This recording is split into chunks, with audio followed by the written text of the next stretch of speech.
आपके लिए यहाँ एक अनोखी प्रेम कहानी है। चित्रकार और अदृश्य लड़की।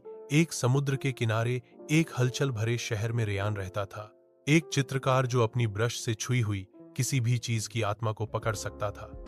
फिर भी चाहे उसकी कला कितनी भी सुंदर क्यों न हो जाए, उसका दिल खाली महसूस होता था। एक बरसात की शाम उसने अपने स्टूडियो में एक हल्की हंसी सुनी।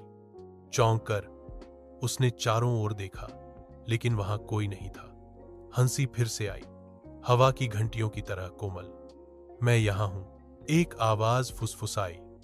कमरे के कोने से एक आकृति झिलमिलाने लगी, जैसे चांदनी आकार लेने की कोशिश कर रही हो। वह एक लड़की थी, लेकिन वह दुनिया के लिए अदृश्य थी। उसका नाम एलारा था, जन्म से ही शापित। उसे कभी भी पूरी तरह से नहीं देखा जा सकता था, केवल उन लोगों द्वारा अस्पष्ट रूप से सुना जा सकता था जो वास्तव में सुनते थे। रात के बाद रात वह लौटती रही। रेयान ने उससे बात की, चित्र बनाए और उसके साथ हंसा, हालांकि वह उसे कभी भी स्पष्ट रूप से नहीं देख सका। एक दिन उसने अपनी ब्रश को अपनी पेंट में डुबोया और फुसफुसाया, अगर दुनिया तुम्हें नहीं देख सकती तो मैं तुम्हें तब तक पेंट करूंगा जब तक वह नहीं देख लेती। उसने अथक रूप से पेंटिंग की, केवल उसकी आवाज से निर्देशित होकर। धीरे धीरे कैनवास पर उसका चेहरा दिखाई दिया, चमकदार आंखें, कोमल मुस्कान, दुनिया से छिपी सुंदरता। जब उसने समाप्त किया, एलारा उसके सामने खड़ी थी, आखिरकार दिखाई दे रही थी।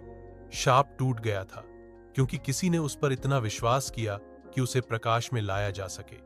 दोनों एक साथ खड़े थे, हाथ में हाथ डाले, और पहली बार दोनों को वास्तव में देखा गया। विषय असली प्यार दिखावे के बारे में नहीं है, यह उस आत्मा को देखना है जिस पर किसी और का ध्यान नहीं जाता।